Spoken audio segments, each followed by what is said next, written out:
sitting of the Standing Committee on Education. I'm just looking to see if we can get the hull back controlled here.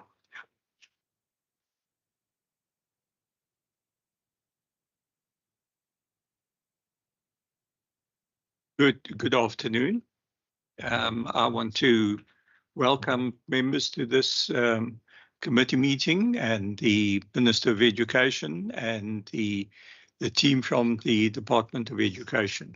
So I think, as is normal practice, we will just go around the room, and I know there are a number of members that are with us on the hybrid platform.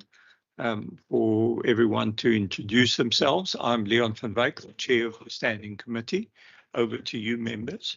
Good afternoon, Chairperson and our colleagues, Minister and the officials. Afternoon to everyone and those on the platform. I'm Emery Boyson and I'm a member of this committee. Thank you. Good afternoon, everyone. I'm Member Stevens and I'm a member of this committee. And I'll be leaving in an half an hour's time, and Member Noel will take over from me as I'm got another meeting this afternoon.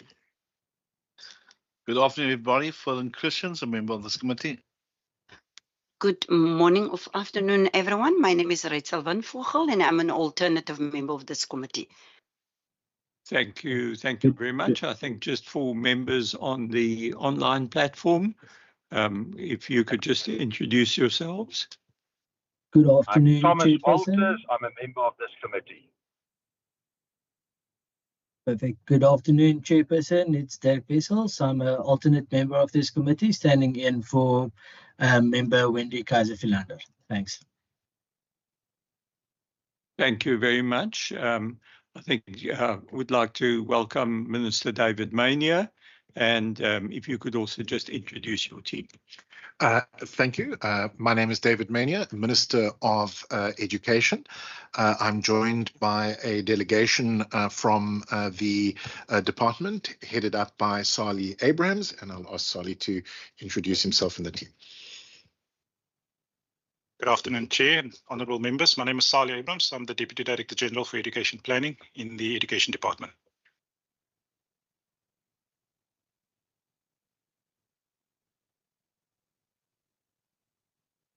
Gerrit Coetzee, I'm the Director for Infrastructure Planning in the Education Department. Good afternoon all. I'm Leesin McLean, Chief Director Physical Resources, WCED. Thank you. Thank you very much. We also have our procedural officer, Ms. Wasima Samusa, with us. Welcome to everyone. I think today we are here for a presentation and briefing on infrastructure.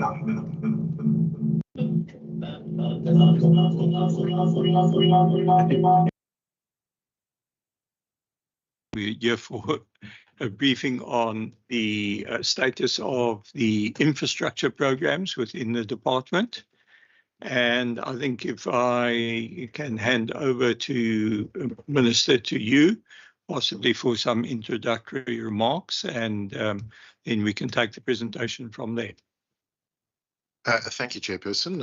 It obviously gives me a great pleasure to join you this afternoon to brief the committee in detail on the status of the education infrastructure programs. The team that sits before you is the team that has been responsible for the Rapid School Build. I think one of the most exciting infrastructure programs in our country. And we certainly look forward to briefing you this afternoon. I do know that there has been some controversy about our presentation. Let me deal with that. We did, of course, submit our presentation in advance, but probably not sufficiently in advance. I'd like to apologize to the committee for that, and we'll certainly do better next time. Thank you.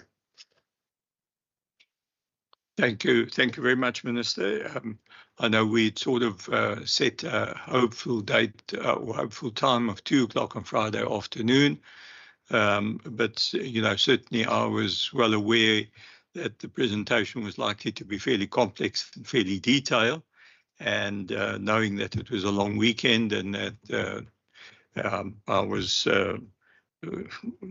knew it would come, and it did come on Friday night, and it was circulated then on Saturday. So I think that provided everyone with adequate time to have a look at the presentation. So I think we can move ahead with the presentation then. Thank you.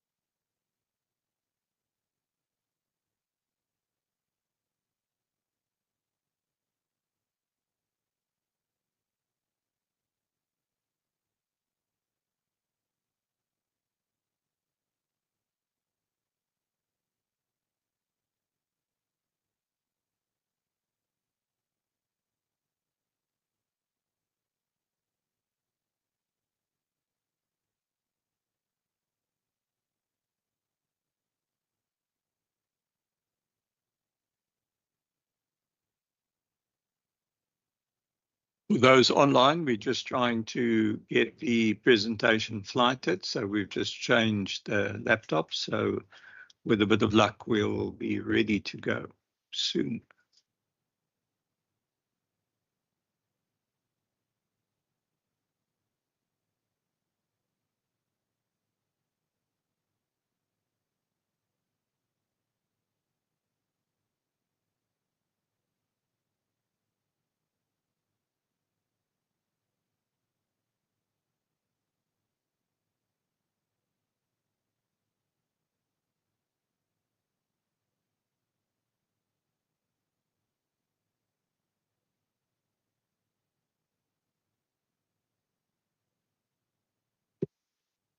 Good afternoon again, Chair. Thank you very much for the opportunity. It is an opportunity we'd like to take full advantage of. I think the infrastructure agenda, certainly in the Western Cape Education Department, is quite an extensive one. We've had the benefit of, in recent years, and I'd like to elaborate on that, of having the support of the treasuries and those responsible for decisions on allocation of funds. We do think it's a necessary area of investment as we pursue quality education. And so in our approach, we've decided on sharing with the committee quite an extensive overview of the size and shape of the system. It will allow us to be more accurate in identifying the short-term opportunities we will jump on in terms of investments we will make, and indeed risks and challenges that we need to deal with in the immediate term. And so I would consider the paper read, but I'll use the framework of that approach where we'll share the size and shape of the system, and also with some accuracy point to the projects, and then share in an appropriate amount of detail. Happy to take your questions beyond the presentation on any at a project level, Chair. And so in our approach, it's with full transparency and a commitment to showing our approach as much as the progress on the status of the various infrastructure programs under our scope as it is at the moment. So if we moved along to the first slide, the size of the system, as we denoted at the moment across the public and private sectors, we've got a 93% public school orientation in our system in the Western Cape. I've shared detail around two other sectors that is important to point out. We have work ongoing in that area across the primary and secondary school area of our public system, but we also point to the special needs education schools and the amount of schools we've got in that particular space. And then we do point to in a tabular format. I can elaborate it, the row at the tail end that says in other year levels.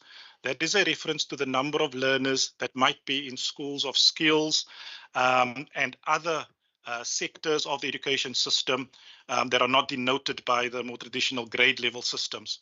So we've taken stock of the number of institutions and the number of learners that are accommodated in those institutions. And I start there, Chair, because we are not oblivious to the due responsibility we have to expand the system to accommodate those who seek access to it, but also to ensure the safety of those users, teachers and learners who use our current facilities and making sure that they are conducive to teaching and learning. So it is a system that's growing at 2.5% at the moment. It is on record from the Department of Basic Education as being the fastest growing system over the last 5 years.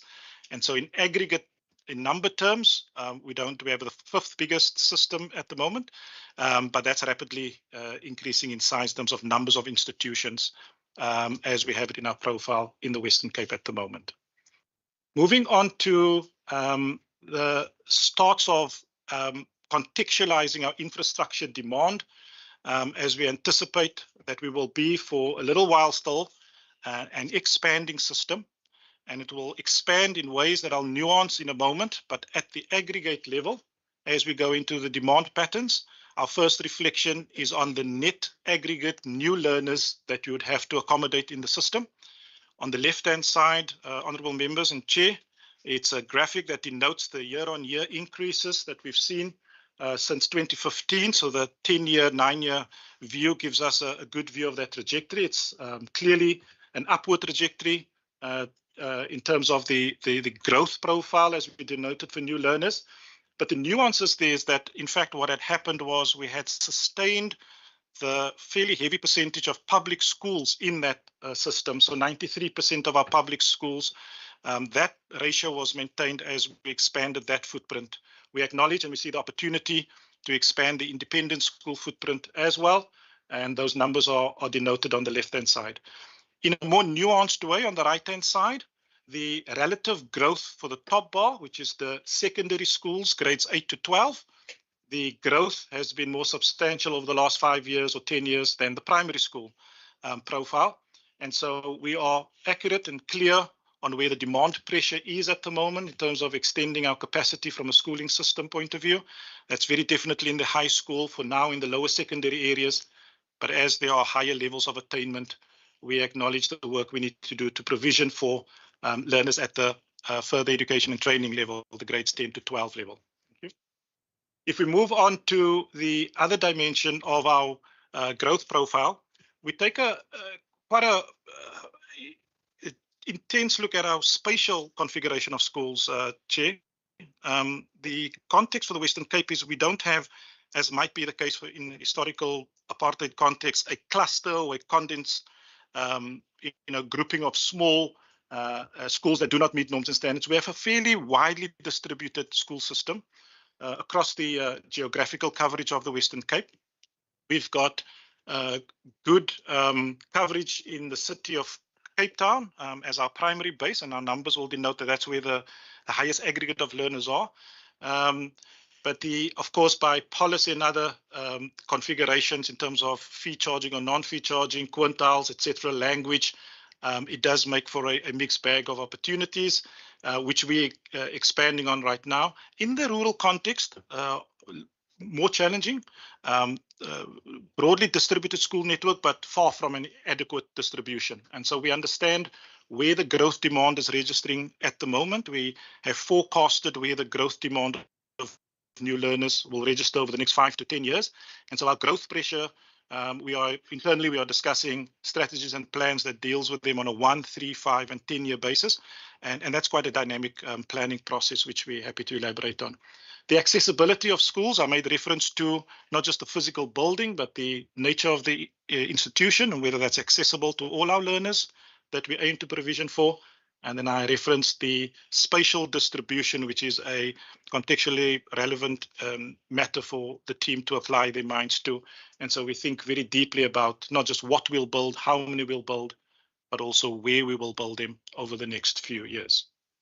So if that gives the backdrop to the factors that drive the areas of infrastructure demand, we'll move on, Chair, and I'm happy to come back and take questions in that regard. But we'll move on to our processes of prioritizing and planning within quite a volatile context. And I said before that it's preserving the integrity of our current school system, the safety of it, given the realities of some of the social ills of theft and vandalism, the safety considerations, but also climate change and some of the other factors that impact on the integrity of the asset, the fabric of the school, etc. So that's a stated and a priority that we will assume for the next few years. That gives rise to a number of program activities, Chair, that we engage in around the replacing of inadequate facilities. If we can move on to the next slide, please. We will look at maintenance, repairs, and renovations. And we will similarly look at upgrading and when necessary repurposing our school infrastructure. But we know that the other challenge is, of course, expanding this base of school infrastructure. And so there are two graphics that are shown, again, that reports on the supply of school infrastructure that gives some context in this presentation for the backlogs and some of the unfulfilled demand that might be registering. On the left-hand side, the number of new schools we've built in the purple bars, and that's relative to the demand that we would have projected. So we built, certainly to the extent that that table shows it, 22-23, we built 9 schools when 21 was needed, as an explanation of that graphic on the top left-hand side. On the right-hand side, a time series of schools we've built to replace the inadequate facilities. And so we've registered 70 new school builds to replace existing ones. And in doing so, creating more capacity, but the primary purpose of those schools replacement projects were to replace dysfunctional or inadequate infrastructure. And so with a number of challenges and restrictions and factors, Chair, we have not been able to completely address the backlog that we would use to denote the number of facilities that do not, as it stands at this date of recording, meet the national norms and standards. And we have an acute focus on ensuring that the inadequacy and the number of facilities that do not meet the minimum norms and standards, that those are addressed as equal priority to expanding the system. And there is quite considerable data around the nature and category of those particular infrastructure investments that we believe we need to make to reduce the backlog. The line on the top right-hand side in the table shows 73 schools that we believe, based on a number of assessments, do not meet norms and standards. These are typically referred to as plunky schools or other schools that have materials that are not appropriate in the contemporary context. And so we remain focused to allocate budget to eradicating those backlogs. But we have had a mixed bag and a mixed portfolio, a very difficult assignment to balance the budget between restoring and revitalizing and improving current and expanding and imagining new facilities that the children of the current system need access to. And so the condition assessment of schools is an ongoing annual endeavor, and we look at grading each one of those schools, which helps us in terms of our prioritization as we go forward. On the next slide, if there were to be a baseline, if there were to be an assessment, an acknowledgement of the work we need to do to close the historical backlog and the types of demand that we can handle going forward, then the exercise in doing financial forecasting has been done. We can put a monetary figure to eradicating those backlogs, as I refer to, both the maintenance and the infrastructure that's not meeting minimum norms and standards. And those numbers registered in the graphic accumulate or aggregate to close on 12 to 13 billion rand for the Western Cape to meet the various demand. On an annual basis, we have baselined based on budget, forecast and or delivery capacity. In other words, how much can we get done on an annual basis? We looked across a 3.5 to 3.8 billion rand baseline and are funded at the moment roughly, and this is prior to any extraordinary funding of the PFI, at about half of that. And so the consequence of that is a very rigorous but courageous attempt to balance and prioritize within a context of resource limitations. And so we try to spread that monies across revitalizing new and building new, as I've said, revitalizing old and building new. So our endeavor clearly, Chair, and that's a key message for this presentation, is that we remain focused on ensuring that all schools meet minimum norms and standards. We will not compromise safety as we think about expanding and scaling a system that necessarily needs to accommodate more learners. The long-term goal is to progressively upgrade all our schools to optimum levels. And we start, and our reference point is the national minimum uniform norms and standards for public schools. And those norms and standards regulate on a number of matters, ranging from the size of schools to the nature of the infrastructure that we'll deploy, to what conducive for teaching and learning actually means in terms of size and shape and space that our youngest learners occupy. And so we remain centered on those norms and standards with an additional incentive to influence the updating of those norms and standards. We believe it's a very expensive endeavor to try and meet it. And so we are innovating with our private sector partners on the designs and on the technology that we deploy in particularly our new school builds. Thank you. What are our priorities? Our critical priorities are several. We have down selected on the 4 most urgent, highest impact initiatives. We believe that growth is a necessary priority as we think about expanding the system in the right places with the right types of schools. That is evidenced by our own management information system data, but also the household survey data as well as the census data. And so there's a strong evidence base to our growth planning in terms of where new schools go. They can typically be mapped back to a data source. Our almost immediate tangential priority is to reduce the number of overcrowded and heavily congested. So where there's excess of demand on a particular space basis, on a place basis, we recognize that there are far too many schools that are, by our own standards, we'd want to intervene and create more physical space. That's not always possible for land and other limitations, but we keep overcrowding and particularly relieving some of the congestion in some of our community schools. We're trying to reduce that as fast as possible as resources allow for. I spoke about meeting minimum norms and standards.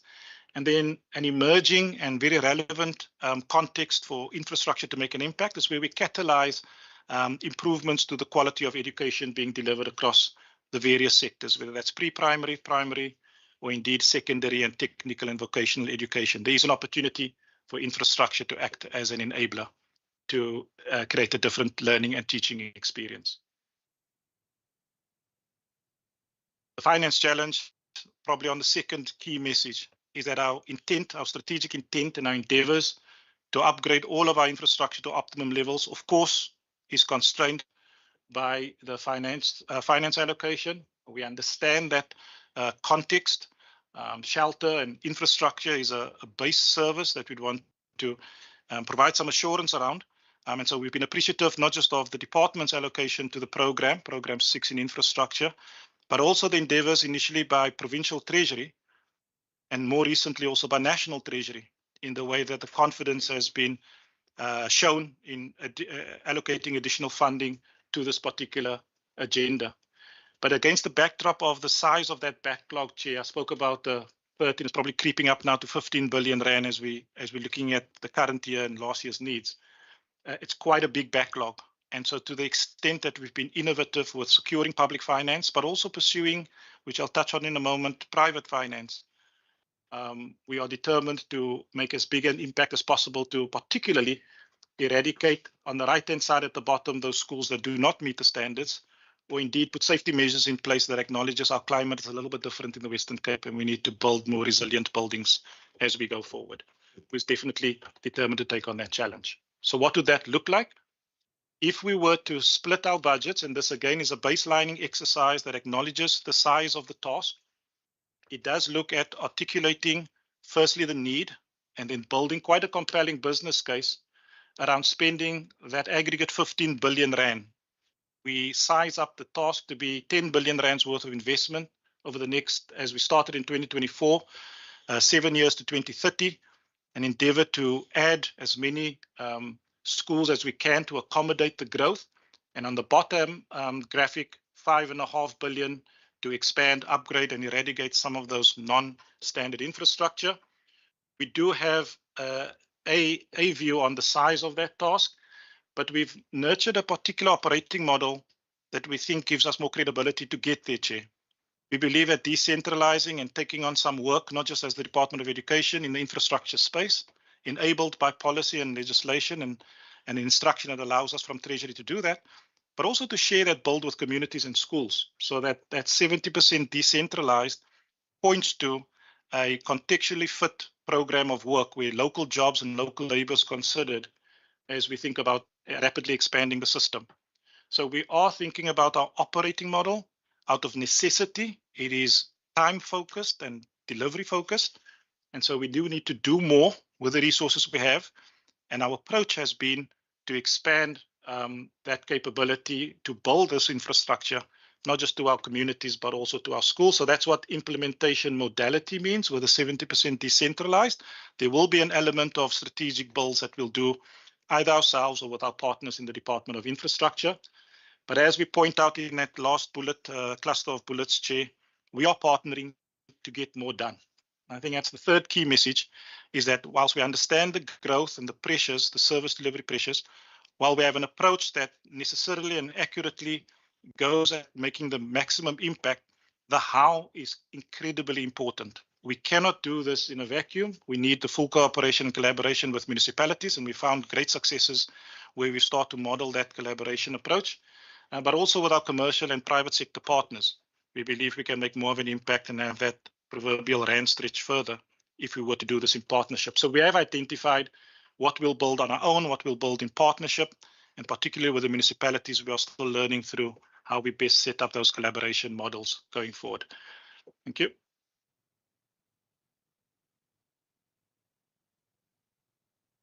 We have been privileged to have gotten on slide 13 an allocation into program 6, the infrastructure program, that matches in provincial equitable share terms the education infrastructure grant that the National Treasury allocates to provincial education departments, almost on a one-for-one basis. And that's certainly the case over the last 8 years. That's almost unique.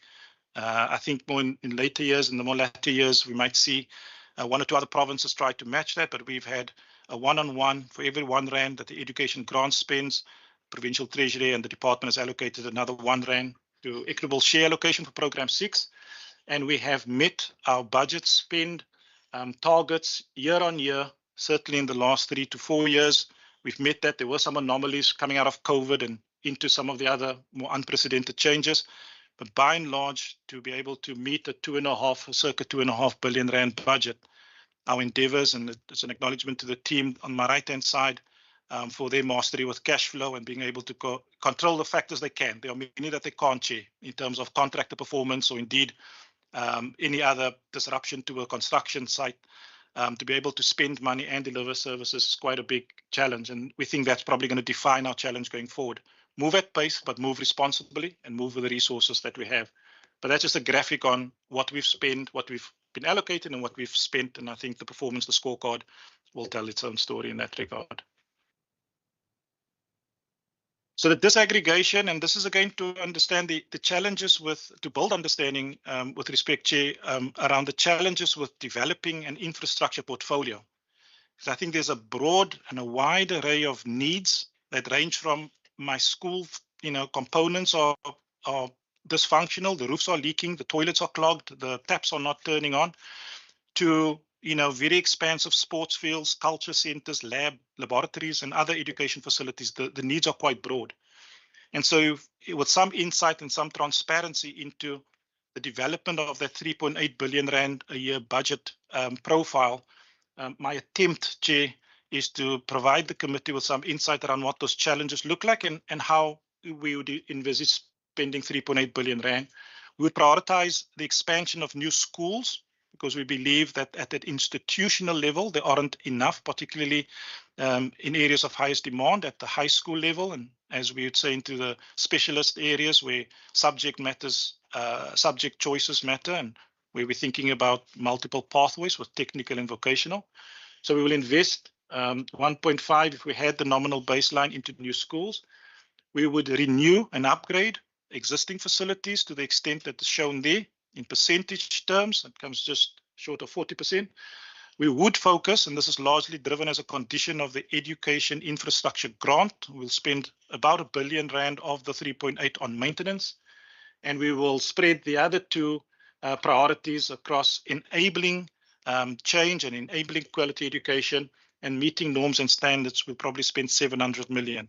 In percentage terms, on the allocation of budgets that were afforded to the program, and those are shown on the right-hand side, 2.86 billion in this current year, made up of 3 funding sources, 1.385 billion from education infrastructure grant, 429 on equitable share, and 1 billion rand as part of an clustered allocation by the BFI, a budget facility for infrastructure. Those three funding sources give us 2.86 billion. And I use that illustration, Chair, to show that we would think intentionally through how do we clear the backlog, how do we meet new demand for growth, and how would we make strategic investments so that quality education becomes accessible to everybody. And so we can get into that detail, but across the 7 billion rand we've been privileged to be allocated, our attempt to meet the varying demand using those different funding sources. There's a logic to it, and I'm very happy to elaborate should the committee need that detailed insight around how and where and when we will spend that particular money on the timelines that we show in those graphics. So what would we do in the short term? If that was a baseline, more than an academic exercise in percentage terms, we then endeavor to allocate monies into the right sub-programs as we go forward. We're looking at certainly our key programs at the moment is quite an at-risk infrastructure. We know that our current school environment needs lots of care and attention. And so we do think very definitely through the maintenance agenda on this particular profile of projects. So in the short term, let me move on to one more slide. Thank you. In the short term, we have created clarity, firstly for ourselves and certainly with our partners, around our endeavors, our broader education objectives. We look at the particular vision and mission statements. And Chair, we've identified significantly three priority areas that we will engage, firstly as a department on, to strengthen foundations in learning, improve learning outcomes, and build infrastructure and partnerships, with a view to engaging others for support and collaboration on this particular vision and mission. And I was about to say, as I hit the slide, that our attention is to the short-termism of the dire need to build more resilience and to stabilize failing infrastructure. But a big part of this is as a dual approach, telling the story of how this will be better over the medium to longer term, where those interventions will be. And the recognition of infrastructure and partnerships right up there with other education priorities is quite significant. And I wanted to illuminate that, Chair, because again, it brings us back to the profile of what an infrastructure budget looks like and allows me to contextualize the targets that we are wanting to put on the table. We wouldn't know where we're moving to, Chair, if we didn't know where we've come from or what we've just achieved.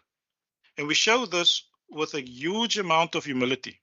I mean, this is very, very difficult to do under contemporary circumstances of volatile budgets, volatile demand, largely in a school choice environment. The needs of parents and communities are registered and those are varying.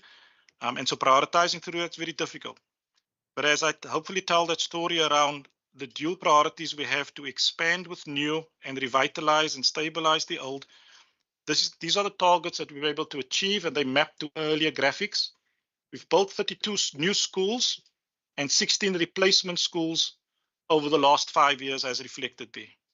And that is a healthy return, Chair, on an endeavor that would focus primarily on the near-term demand, and we've been, from the admissions point of view, under considerable service pressure. And so we've gone out in the initial years with building what we call these mobile schools, prefabricated schools. So those were in the first 2 years. But significantly, Chair, since we started the Rapid School Build program, we have gone out and our choice of technology, if not brick and mortar, has been of the more resilient type, and indeed would have challenged us to deliver that at the pace that we would have set out. So building the equivalent of 22 schools over the last 3 years, whilst we maintain that technology and design, has been quite significant. Further to that, 347 maintenance projects, 2,200 classrooms, which aggregates on 30 classrooms per school. That in itself will give an indication of additional capacity. Significantly, Chair and Committee, 739 in that first year of Rapid School Build was 3 times the magnitude of classrooms we would have built in prior years, enabled, as I said earlier, by budget, but also by political will and strategic intent on the department to collaborate and find ways to get that job done. And so we'll be able to sustain a 500 plus rate of classrooms. And in our planning, we think we need to build 475 classrooms per year. And so over the last 3 years, we've been exceeding that self-set, self-determined target if we are to meet the growth profile of the Western Cape. We expect grade R classrooms, given the change in law, will come to the fore, and we'll probably increase the number of classrooms we'll add into that space based on our own assessment of need. And then the perennial challenge of ensuring the safety of our learning environments, the upgrading of fencing or strengthening of fences, existing ones. Chair, 180 over the last 5 years. We had set ourselves a target to do 30 a year, and so we've largely met that particular target as well. So that's a performance record, and I just want to, not to make this too technical, Chair, but I think for the sake of just providing conclusive views on, what strategic pillars we are leaning on to be able to set out this particular agenda. On the left-hand side, we make the point, and if it's not to all our stakeholders immediately visible, we are operating the oldest school estate in the system in South Africa. And what we mean to illuminate by making that point, Chair, is that whilst the land and property and physical infrastructure, the legislation and policy environment is quite complex, much of what we have had to be retrofitted and dealt with in the context of the prevailing law and policy. And a clear example of that is when we're sitting on a 6-hectare piece of land, while the municipal bylaws or the land administration acts might ask us to optimally use and manage that land through the zoning and other land use rights given to it, these schools, some of which stand for 100 years, have to be redesigned and retrofitted, and we understand that we have a big challenge with making sure that we optimally use the land we have, but there's a very complex configuration of law and policy that we need to navigate. And so our endeavors is to use the 75 billion rand asset base that we have in the Western Cape with our schools, hostels, sports fields, as optimally as possible. But that will take time, and I think we need to be really clear on how we would prioritize what we do in sequence. And there are 3 infrastructure objectives, which again, I won't elaborate on, Chair, but to make the point that first and foremost, when we look at sustainable growth, our schools must survive, adapt, and thrive through the current contemporary context. Resilience matters in infrastructure, and so top blue bubble, it's about ensuring that our schools survive. On the red bubble, all children who need it have access to a place at school.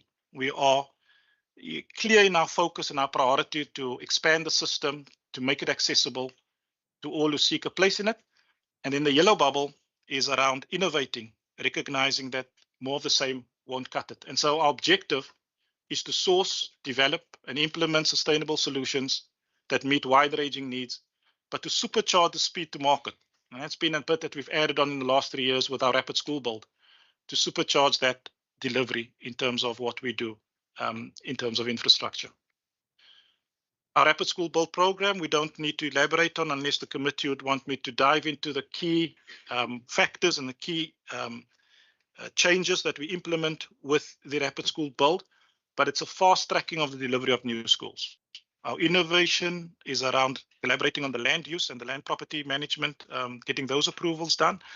And the innovation is around our choice of how we'd build the schools and the classrooms that we need. In doing so, new school prototypes, a role of the agenda. We are very clear on nominating and prioritizing spatial areas where we think we're in deficit, and our work with municipalities around water and electricity, again, an area that typically trips us up, Chair.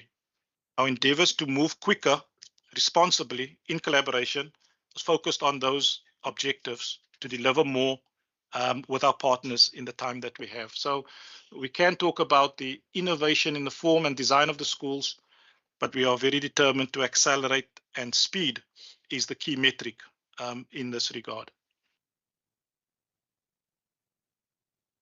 I won't elaborate too much, but I think as we have quite a distributed stakeholder base of community, municipality, and other stakeholders, NGOs and other local agencies, sharing and updating the spatial picture on this slide, ma'am, and the next one, we will look at the spatial configuration and populate this with other data of where other basic service developments are happening, housing, and of course the municipal services as well, so that we build comprehensive and coherent pictures on new infrastructure delivery in the Western Cape.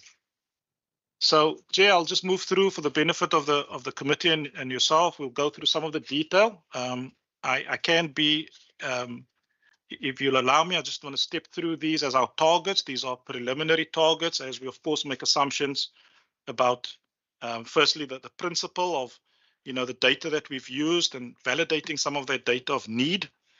We think it's quite dynamic, and so we are very responsive to. Nothing is, pardon the pun, cast in stone, but we do have some discipline, considerable discipline around articulating these goals, so that there is alignment on how ambitious we are to build 29 schools over the next 3 years, amongst all of the other challenges, as we've spoken about, the volatility of the contractors and their performance in the construction industry, as we think about weather conditions and whether we have time to build, but also some of the social phenomenon around land invasion, or indeed disruption at construction level, to commit to building 29, as we would have done before in this forum and elsewhere, is quite an ambitious challenge. And so we have a measure of predictability around why we would put that number on the table, and I'm happy to elaborate on that for the committee. But similarly, in quantifying the number of projects that we'll do at the maintenance, upgrade, additional classroom level, these are numbers that I'm very happy to elaborate on, Chair. I think for the purpose of this presentation, our ambition is to cover all of the needs as we go forward. So I'm moving to conclusion, but I think it's worth just mentioning some nuances in terms of the programs, which are hopefully emerge as being a broad portfolio of activities that we spread out amongst ourselves and with our partners in municipalities and communities. I spoke about our endeavor to expand the system with 26 new schools. They are broadly, in the main, they are high schools, Chair. There are very specific interventions where we think primary schools, and particularly at the early foundation phase level, we do need to create more capacity, and those are considerable. But we have prioritized high schools given the levels of attainment has increased over the last few years for learners who attain grade 12 and higher, or grade 10 and higher.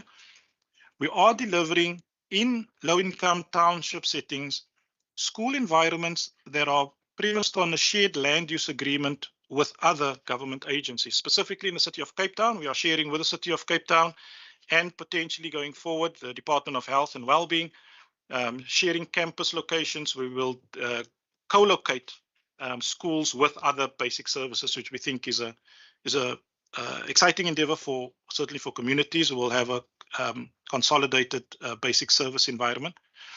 We are committed, to the extent that budget allows for it, completing 3 new replacement schools over the next 3 years. There are 30 others that I would reference as being in planning, Chair. These are schools that very definitely have been assessed to have the greatest need in terms of replacement of inadequate infrastructure.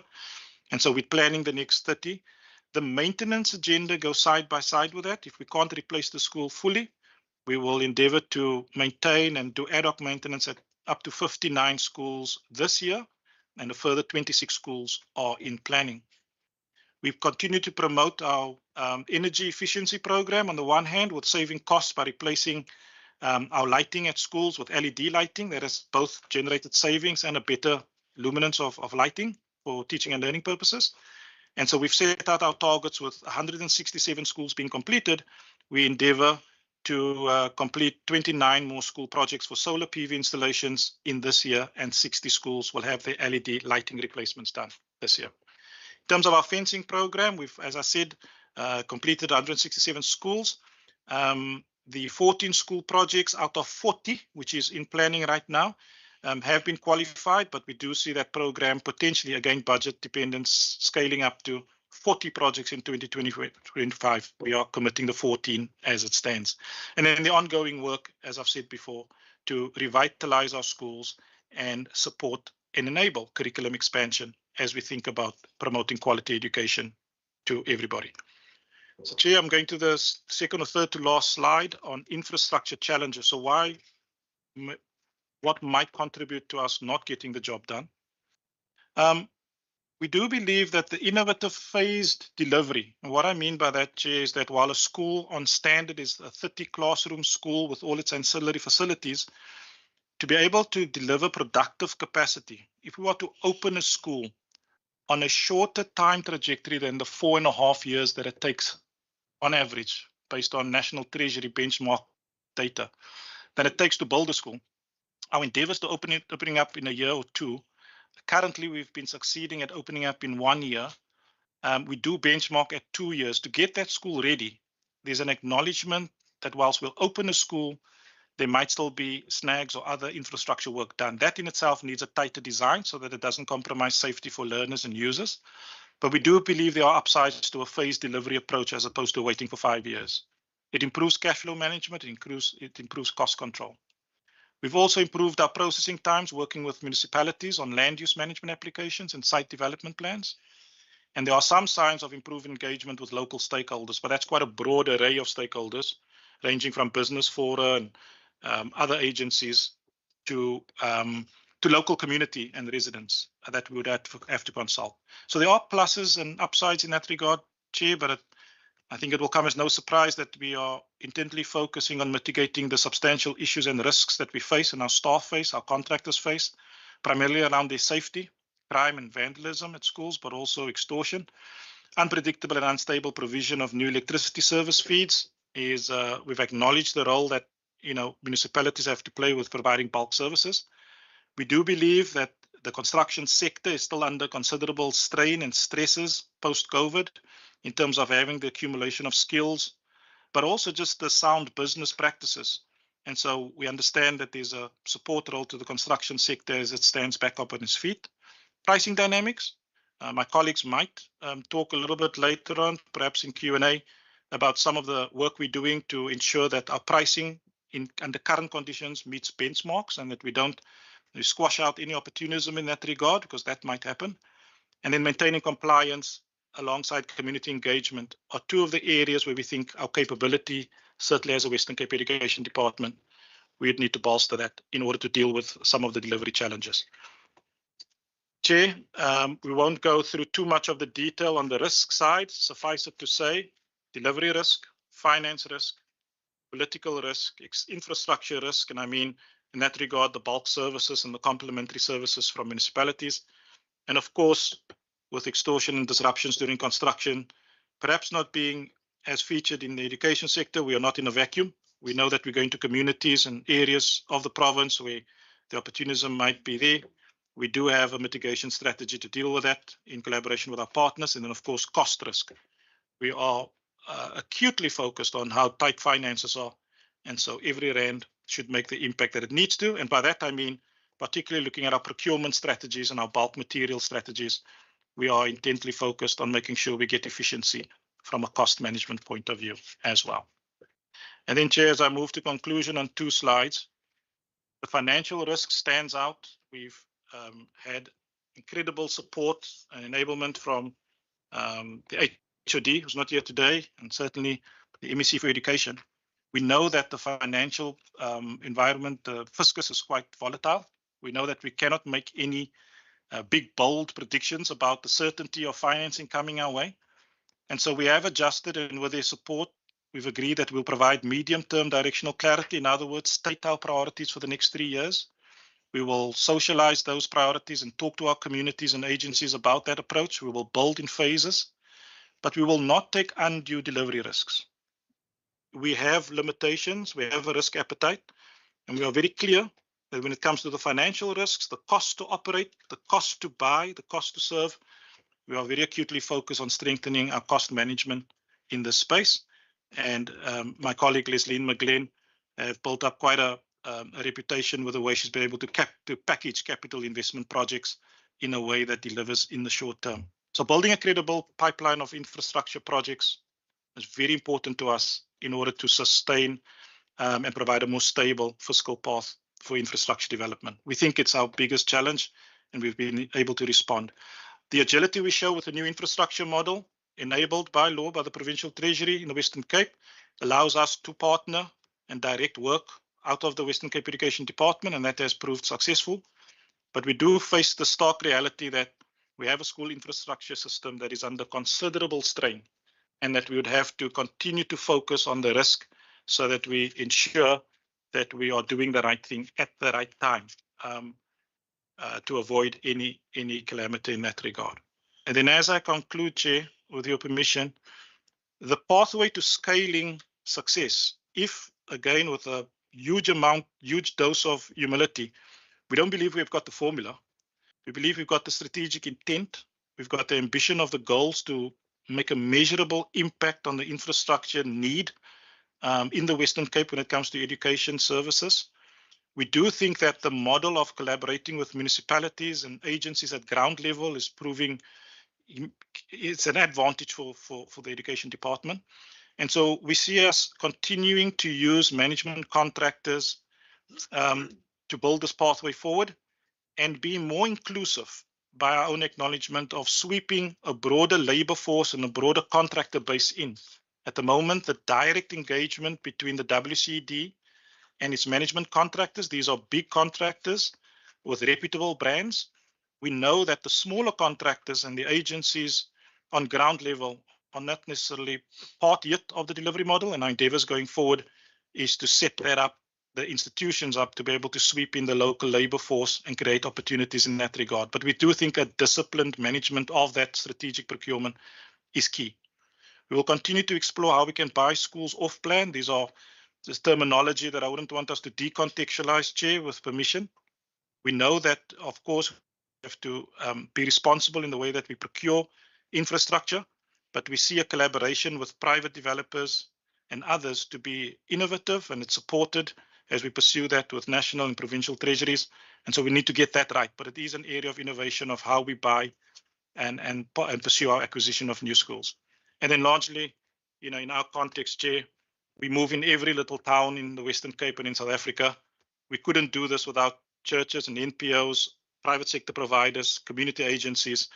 Again, an area of capacity that we will inevitably discuss is how do we plan to take this to scale? Well, we won't do it on our own. We recognize that whilst we've got the intent, the implementation capacity at ground level needs to be built out. I thank you, Chair. Thank you very much, Mr. Abrams, for that presentation, that very comprehensive presentation. I've got the thoughts of a few questions that I might wish to direct. I'm just looking at the team around the room here, if they are ready to proceed with questions. I see members Boyson and Christians, and member Windvogel, and then after that we'll go on to the hybrid platform as well. So over to you, member Boyson. Thank you, Chairperson, and indeed a comprehensive presentation. Chairperson, my first question, just for my understanding as we drive around within the province, the referral to inappropriate material schools with prefabs also fall under that. And then also, Chairperson, during our oversight visits, without mentioning any schools, but it's just a question for our understanding. There are schools where there's room for expansion, but the properties right next to the schools belong to the local municipalities. And we as a committee, we appreciate the appetite of the department and the ministry to want to assist such schools for any possible expansion, whether it's perimeter fencing to expand, etc.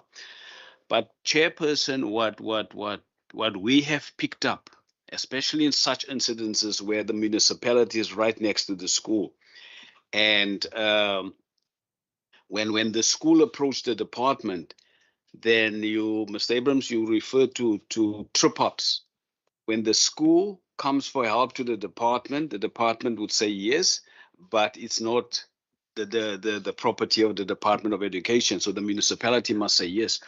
And what we have picked up is that which can be a possible trip-up, and my question would then be, how widespread is that in the province where municipalities they hide behind Section 14 of the MFMA, where they're too scared to transfer properties, not unless it is for basic services. We all know that whole thing.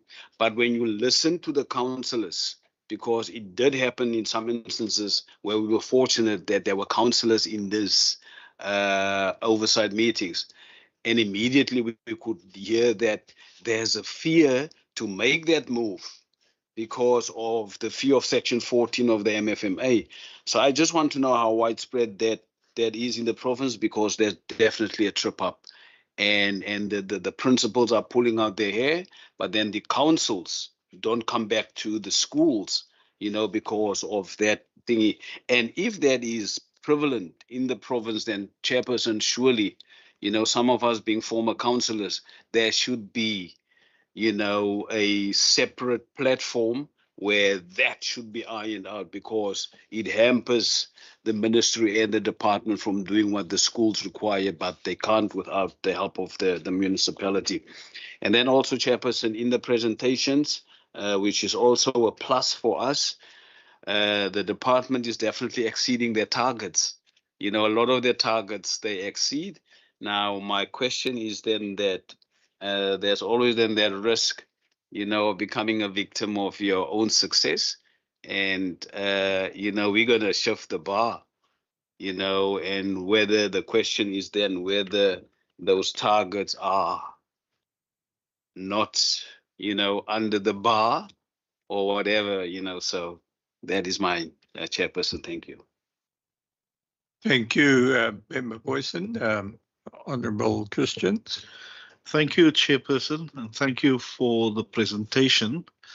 Yeah, I just want to kick off where Member Boyson has kicked off. If I look at your mobile schools, you have built your mobile schools and then you stopped it. You had it in 2021, 2021 and 2021 and 2022. You built 3 and 5 and then you stopped to that. Now, my question is, if we look at inappropriate building materials, like Member Boyson asked, is that the same?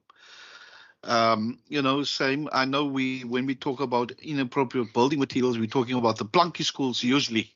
But I want to now ask, is the model schools also seen as inappropriate, if you can answer that? And I still don't understand why was the plunky schools built in the first place, because I don't know. I know it's in the previous House of Reps, but that's bad.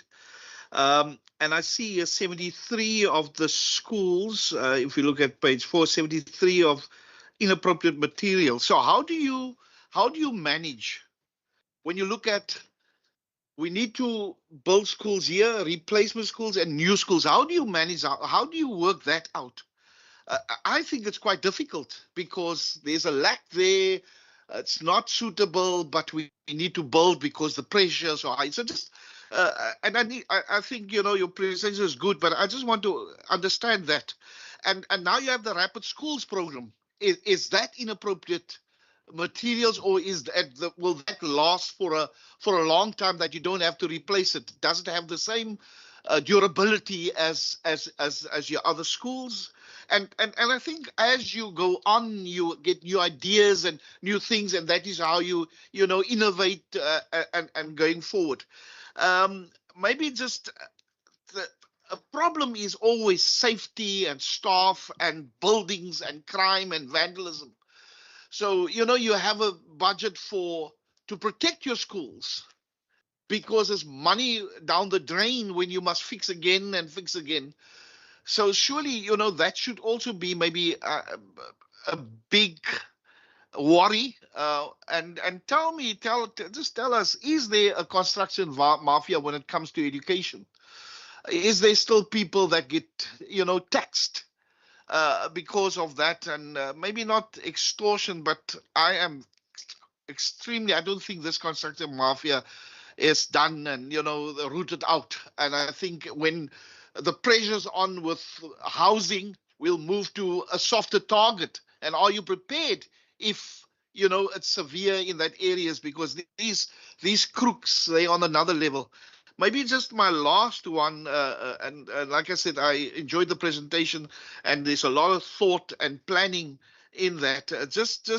So if you have a target and you say we only met, like in 2021, 2022, you needed 14 schools, but you only built 7. Now, if you look at the next financial year, 22, 23, you say we need 12, we only bought 9. How do you add that up? So you did not complete 50% of your target in the previous year. Does that go to the next year, or how do you manage that? Because a person must also understand that, because you have not built 7, and now you built 9 in the previous year. So is it of that 7, or how do you work that out? Because I don't know. That seems to me a bit confusing, because you'll always lag behind, because you have always of your previous years, and you will always lag behind. You'll never catch up to what you must build. Chair, I've got a couple more, but I think I'll stop there. Thank you. Over to you, Member Van Vogel. Thank you, Chairperson. Chair, I need to table my concern regarding the late submission. I do understand you are saying it was enough time. It was definitely not enough time. I'm just using me as an example. I finished a straight on Friday, rushed to a funeral on Saturday, another funeral on Sunday. It's Youth Day event on Monday. Just imagine, when will I have time to go through? And this document is very thick, a lot of information, but I want to welcome the fact that the minister apologized and promised that they will do better next time. I also want to welcome the very comprehensive presentation. And then secondly, Chair, to start off with the questions, I think I'm partly covered by Member Christian's on the mobile clinics and mobile schools. Sorry, mobile schools. Serving on health and wellness. Thank you, Member. So I'm partly covered there. But Chair, my first question will be, when you look on slide 11, you mentioned that investment needed to meet medium-term demand from capital funding, and it's estimated to around, I think, 50 billion. How did you arrive at this cost, and what is the total breakdown? Then secondly, Chair, could you also, I think, Member Christian touch on the issue of the 73 schools. Can you also provide the names and locations of all 73 schools? And can you provide locations, names of those schools? And then lastly, Chair, has the Western Cape Education Department advised schools to seek insurance coverage, because normally during disasters, that's it. We have a lot of problems when it comes to our infrastructures. So is there a type of program that you engage the school governing bodies and the school the senior management on that? And lastly, Chair, you on slide, I think it was on slide, let me just get that, on slide 13. Your vote 5, program 6 budget allocation. I just want to know, in the last financial year, the MEC had confirmed through a written reply that over 90% of the department's contracts for infrastructure and maintenance were given to white-owned companies. For the future, is there a plan to bring in those, let's say, black and colored companies also on board? So if you can also touch on that issue. I will park my questions for now. Thanks, Chair. Thank you, Member Van Vogel. I see Member Walters also has a question on the hybrid platform. So maybe if you could ask your question as well, Member Walters.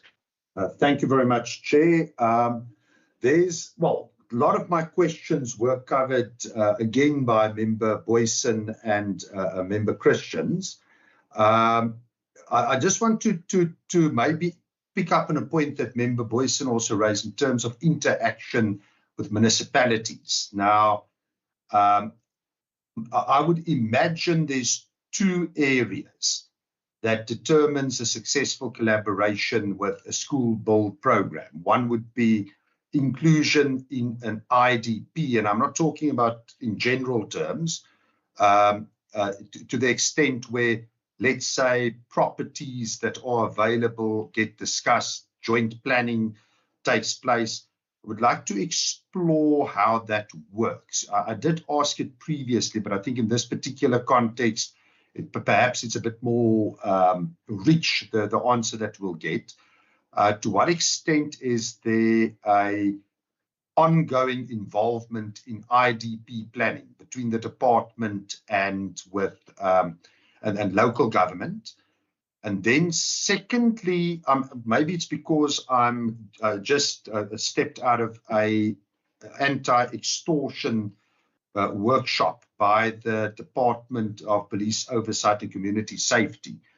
Now, it's very clear that the construction mafia that's emerging, it's not a localized exercise in extortion. It's very clear that it's increasingly very sophisticated and it's very big with tentacles everywhere.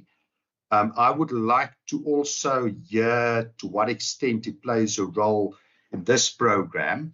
And if it doesn't play a role, whether the department is prepared for it to try to play a role in the construction or the schools build program in the Western Cape. It is something that I think one can safely assume from a risk assessment point of view, if it's not there yet, it's coming.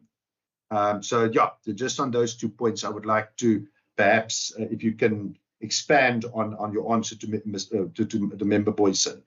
Thanks.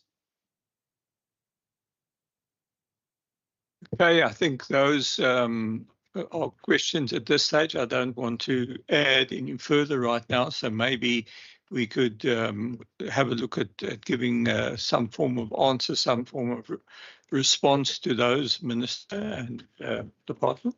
Thank you, Chair. I'll ask Mr. Sali Abrahams and the team to respond to the questions, and I may come in to supplement those answers at the end. Thank you, Chair. Thank you, members, for the questions. I'll endeavour to answer the questions, Chair. And I would ask, for now, my colleague on the right-hand side, Gerrit Coetzee, who's also our Chief Town Planner, that might attempt a response to the questions on municipalities, Section 14 MFMA, and also the collaboration. And I'd similarly like to comment on those after you've done so, Gerrit, with your permission, Chair. So as it pertains, and thank you for the questions again, as it pertains to the makeup of our school landscape, allow me to answer the question of inappropriate materials. There is a definition around the whole or partial use of inadequate materials.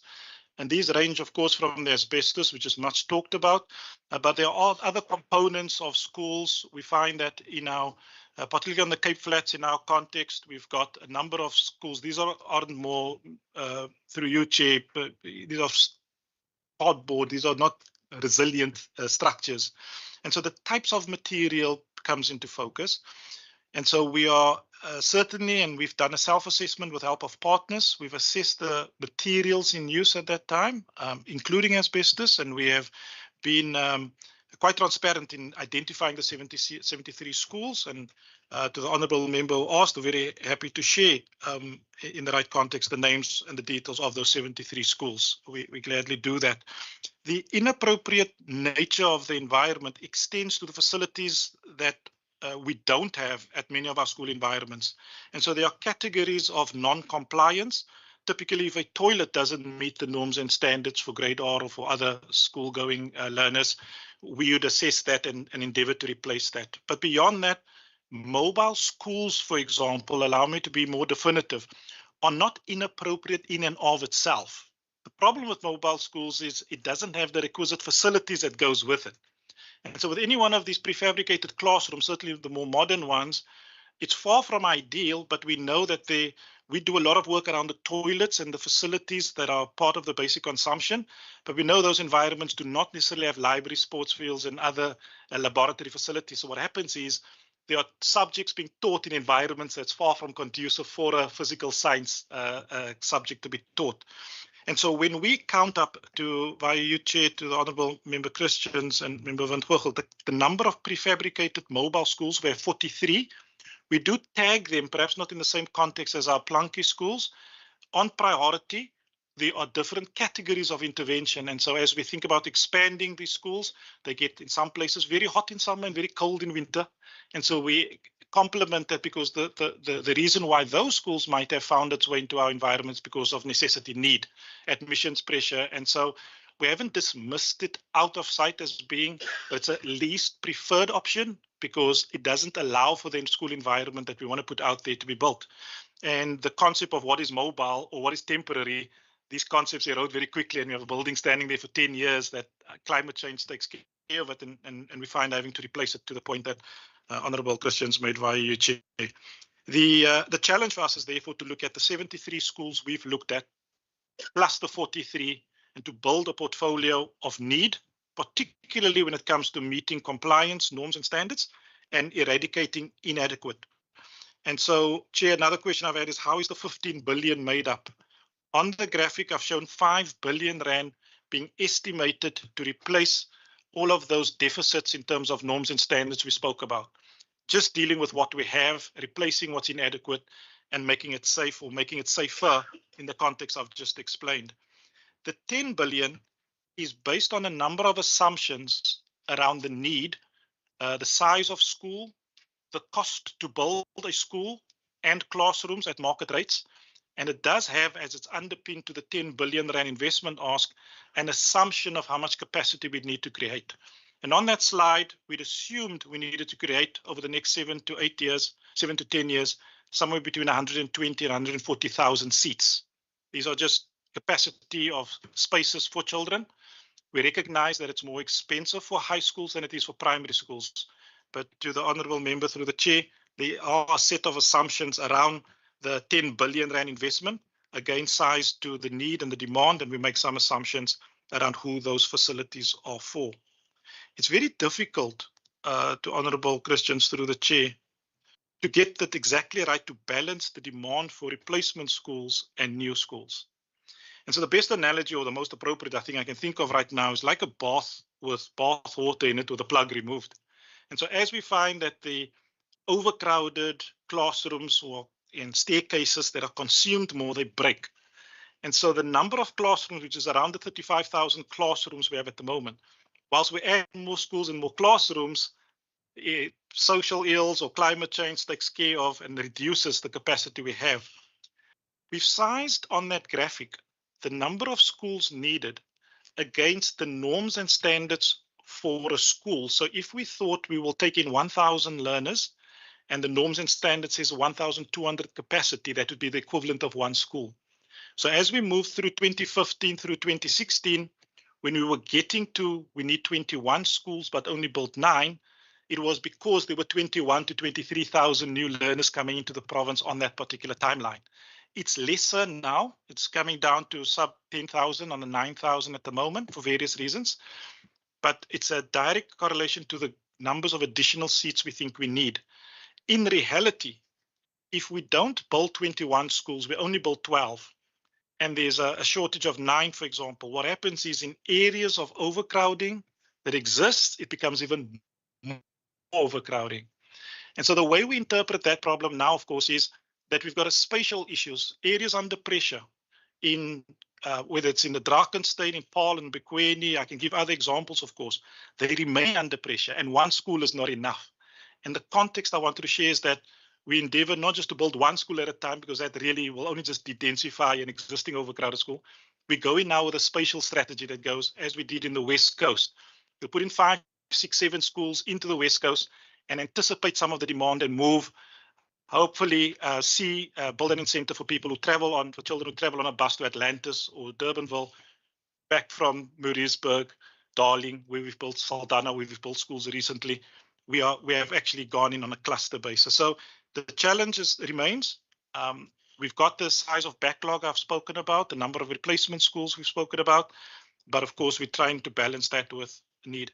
And then one small nuance, Jay, that I have to point out is, if a school was to take 5 years to replace, the system doesn't stand still. The child in grade 3 will be in grade 8 5 years later. And so it's with that intention of serving that child with the best opportunity that we have to also make a call between replacing the primary school infrastructure as fast as possible or waiting for that child at the gate, so to speak, at high school. And so our endeavors have been to create the capacity and the incentive at the high school level. Our targets are calibrated to the Honourable Member Boyson through the chair based on budget primarily. But I think also as we nuance the shift in the operating model, where we've expanded the opportunities, more capacity, we've taken on quite a sizable target in the Department of Education. We are not the Department of Infrastructure, I say with all due respect. We don't have all the capabilities and capacity. And the more nuanced capabilities around transaction advisors working with private sector or strategic collaborators with municipalities, we don't have the town planning skills necessarily in the Department of Education. So we've right-sized those targets, not just on budget, although that's the primary resource input. We're also now acutely aware of the kind of skills we need to scale. And in the areas of security or safety issues, we know that we need social facilitators and non-engineers or non-construction capabilities as well. So that impacts on the target we can set ourselves, but in collaboration, we've been very ambitious in that regard. I want to just touch on one or two things before we go to the municipality questions. We do have in the 15 billion rand backlog, there is some but very minimal provision for disaster. Because in our context, and we look at the data, the primary need is the safety and security and the robustness of the roofs of our school buildings. It has the potential to create the most damage and present safety issues. But if a school roof goes, our ability to respond quickly, given that school is a daily occurrence, a very disruptive process of erecting scaffolding, we find it very problematic to be able to plan for that because it depends on the nature of the school. Some schools have three stories. So to the Honourable Member through the chair, we have very minimal coverage for disaster. We have applied when we had recent floodings for auxiliary funding and we have received it. But also the insurance coverage is it's based on a local context. Schools might endeavour to make their own provisions because they too add to their estate and take some risk in that regard. But broadly, we don't necessarily have insurance coverage on school repairs or disaster in a sense. And it's a very topical matter, but that's something I'll ask my colleagues to confirm what we're trying to do in that regard. And then our supply chain process, because I think we need to speak openly and courageously through this. The Department of Education has innovatively sought to build partnerships with municipalities and big contractors who has the capacity and the financial coverage to be able to take on endeavors of the scale that we're talking about. We are at a local level talking about a 120 million rand school build project or a 2.5 million rand with its toilets, etc., classroom build project. And our recent trajectory we've seen, not just in the Department of Education, but the construction sector is fairly unstable. And so we've seen that as we've moved to work, big projects are being held up because we don't necessarily have the coverage to be able to deal with contractor performance failure. And so we ask those big companies, which we can name on a different platform, to take on some risk, and we compensate and we share that risk in that regard. Smaller companies are not able to do that. So that if there was a land invasion and work stopped, they may not necessarily have the flexibility. But the point is well made. Our endeavors, as I said in my presentation, is to sweep in all the smaller contractors which might cut across gender, particularly gender, but also race lines in the way that the question was framed. Our endeavor is to be inclusive. We are in every community and every town and in every district. And so for us to find partnership, we have to be authentic and credible in the way that we engage and work. And so our initial attempts to work with partners who can take that kind of financial risk, I think we're now seeing when it comes to toilets, fences, classrooms, repairs of existing buildings, there's broad opportunity, but that also means the Department of Education will have to scale up its capacity to bring in those supply chain and contracts that we all want to expand on and give more people opportunity through that. I'll just pause there, Chair, and then ask my colleague, and I'll sweep in behind him on the municipality questions, if that's okay. Thank you, Mr. Abrams. Yes, Chair, the question around the Section 14 of the MFMA and was asked in the context of expansion of our existing schools and the need for property to expand. I think it's important to point out that when we're expanding our schools in terms of classrooms, the first thing we would consider is trying to position it on the existing school property without needing to access additional land.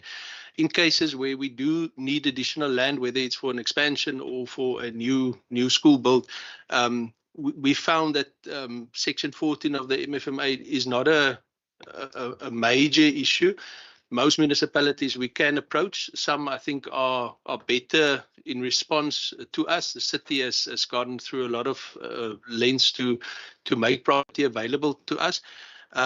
Just back to the issue about the expansions, I think what we do found is that sometimes schools or even councillors write to us and say, but we've got property adjacent to the school, municipalities willing to make that available to the school, to expand the school property. But we have to assess that quite thoroughly, because I think sometimes we must be careful that municipalities doesn't also simply provide land which they need to manage. It's part of their jurisdiction to manage, property that's beyond the school line. It might be zoned as open space. And sometimes, municipalities see it as an opportunity to, transfer it to the school, and then it becomes our responsibility. So we do, we look at that carefully. Yeah. I hope that answered it. Chair, just to complete on that, to Member Walters via yourself, Chair, we can strengthen our interaction with municipalities for sure. One of the areas we're working through at the moment is the Department of Education is not in the relevant legislation, and this is around government immovable assets and the management in the GIAMA Act context. The Department of Education is not the custodian of said assets. The Department of Infrastructure is. And so the movements of property through spheres of government is between the municipality and the Department of Infrastructure. But as Mr. Kutse, as Gerrit alludes to, there are spaces that are reserved or allocated for education. We go through the due diligence of whether it's serviceable and zoned and all the rest of it, and it might not be. So even land that are designated for education. A recent phenomenon is around environmental impact assessments, where we think about the preservation of flora and fauna, etc., and other, obviously, constitutional obligations.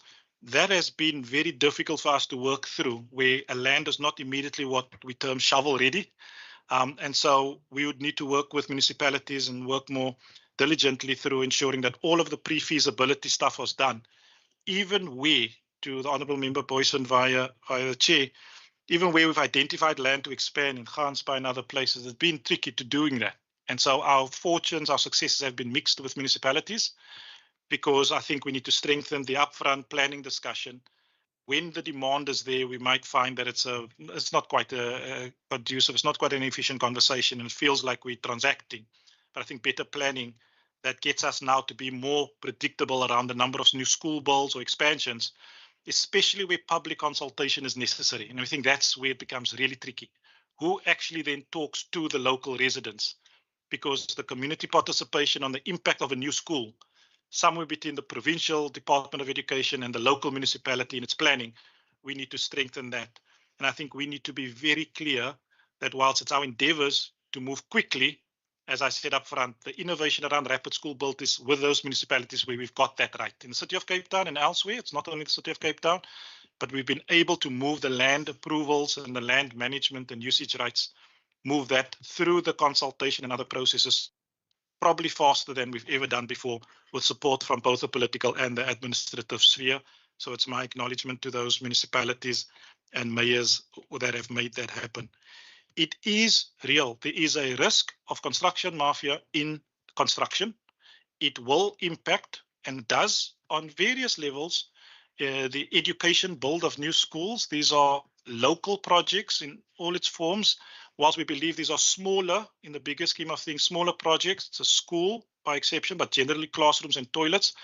The services and the needs that various agents, organizations, peoples might have to do security, to provide materials, to do local labor, it's a reality. So it's not one that we ignore, it's one that we assume there'll be a demand for work to be allocated, for things to be done in a certain way. We do, through the chair to Honourable Member Christians and others and Walters who have asked, have a zero tolerance for criminality. And so there are two things that we very definitely from the Department of Education are trying to do as we think about the broad supply chain, where we contract a big supplier who contracts 2 or 3 service providers who contracts local labor. That supply chain of services, plumbing, roofing, security goes quite far into the chain. And so, you know, we can't control all the elements of it. But there are two that we are very specific on. One is we do, related to my previous question, try to play a more proactive role consulting with the local councillors and the local agencies that are legitimate, that have a vested interest in how work is being done on the local level. We do that because we have to put project steering teams out there. The other one is the team has tightened up on the price dynamics in our environment. We're trying to buy steel in advance. We're trying to buy cement in advance. We're trying to buy brick in advance. We're trying to do various security services to protect community assets, as we call them. But what we have to acknowledge is that we're going to have to call very specifically for information, and the team has strengthened their knowledge around what the markets are asking for different construction services. And we'll know immediately with the help of external agencies, and we can share that on a different platform with yourselves, how we do that, where we spot pricing irregularities, and in the most critical sense, opportunism, where the demand might be so severe, where community protests are pushing for a school as we have right now. And in that context, my colleagues would have picked up a pricing for a particular project that's, you know, 1.5 times the price of a school benchmark. And so we know that there's going to be a deeper conversation around what will it take to get these projects done, but we have a zero tolerance position on criminality. And we think some of these prices that we've been quoted by reputable companies, we need to demand accountability around that, especially if there's something behind that. So we're trying to spot that as quickly as we can. And increasingly, I've got some of my colleagues, to Member Walters through the chair, at the anti-extortion workshop right now, sharing some of the construction sector risks, which prevails, but also the non-construction sector risk. In other words, we'll be talking about the need for a broader education that will then trigger an infrastructure request. So it happens already at the outset, where there's an influence on work and work to be done. And then I think, Chair, last question that I would like to answer in the respect of the questions. The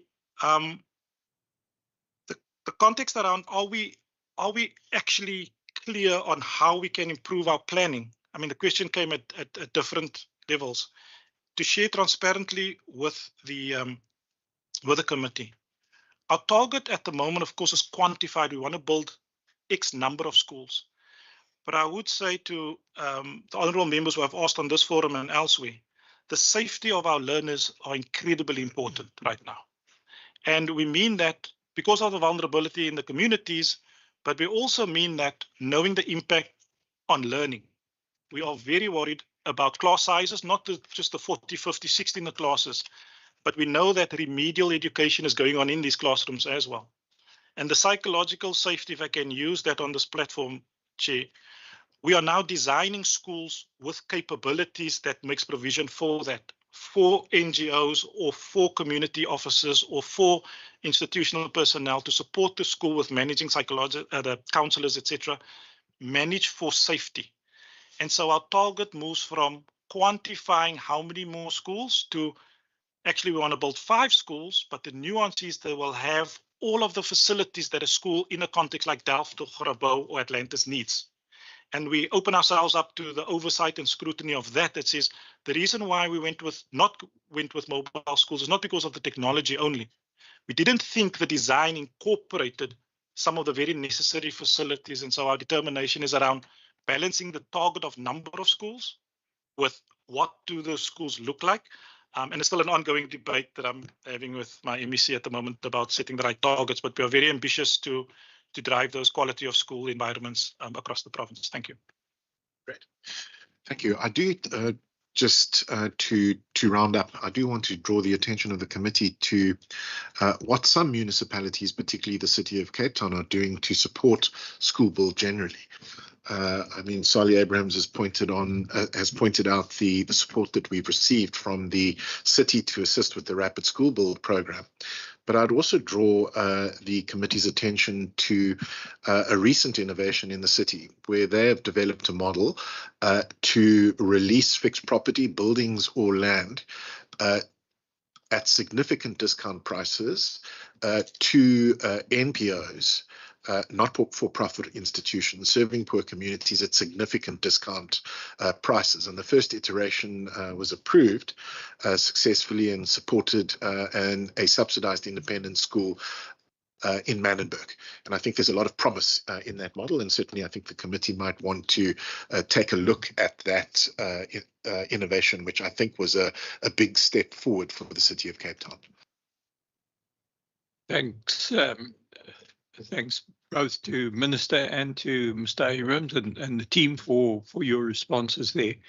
I think just to perhaps before we possibly have a few more questions, but I think in the past week I've been approached by two institutions looking to get involved with school builds and school operations, one from outside the province, one within the province.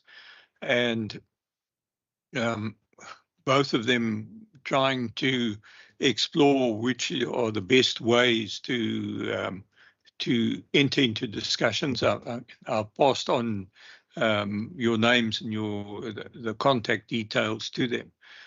In the one case, the one institution had approached the Department of Infrastructure on a piece of land that is zoned education, and they've received a letter back to say that that the land's not going to be sold at this stage. And clearly there's some element of miscommunication that then appears to be taking place on being a piece of land and in an area that certainly appears to need schools. So I think and what colleagues have mentioned here, there appears to be this element of disconnects in the communication, whether it be municipalities and whether it be private sector, that the flow is not perhaps as smooth as it should be. Certainly Boyson was also mentioning about one of those schools that I'm thinking of, where adjoining land would certainly help in terms of their sporting facilities there, and on a school that probably needs that additional land and it's owned by a municipality, and one just doesn't seem to be getting across the line or getting that conversation moving in the right direction. And I think often that seems to be some of the issues. The maintenance on schools is obviously very important, and I think on a number of our school visits, we have noticed that there's probably some additional preventative maintenance that could be undertaken. And I know on some of our visits in the Karoo, certainly they were talking about a number of contracts that had been given out for maintenance and improvements where the contractors had walked away from jobs that had not been completed. And while I think members of the department from the district were there, it certainly is of some concern that schools are then left where work is not completed, and what the type of processes that are followed within the department then to try and deal with those. And then the one thing that I, just looking at your budget and your build program that you do have and what is there for the coming year, it does look at about 11% of the total budget. I think about 3.7 billion against the 33 billion that you have.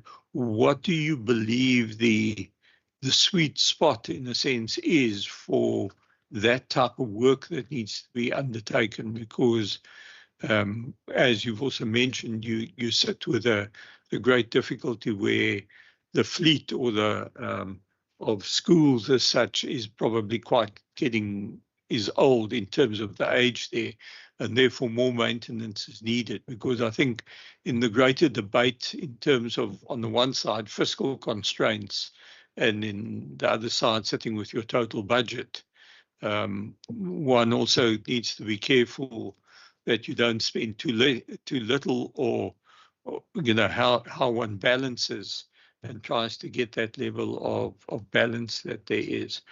I don't know if there are any further questions. I see Member Christians and Member Van Voorkel. Go ahead, Member Christian. Thank you, Chair. Now, I just wanted to know, I see there's upgrades that must be done, water and sanitation. Does all the schools have water and sanitation facilities? I'm asking that not to say that there's not, but I mean, the upgrades, you have water, you have sanitation, but it's not up to standard. And we can ask maybe in our committee what, in which areas are that, and then maybe I think that is one thing I want to ask. And then maybe just the last question, Chairperson, is if we look at, yet again, I'm saying the replacement schools, and I specifically talk about the Plunky schools. And I know what Mr. Abrams has said, Chair, but, can learners be proud of this school, when they go to those type of schools? It's, I don't know, maybe of the stigma, where you come from, where do you attend, and those type of things. They're already facing so many challenges, and oh, you belong to that school, you're in the same area, but my school is better than you, those type of things. It's difficult for learners to attend schools, and now your school is embarrassment. So let me put it out there. Is there schools, these Plunky schools, that's embarrassment to some of our learners to attend? I'm going to stop there, Chair. Thank you. Thank you, Chair.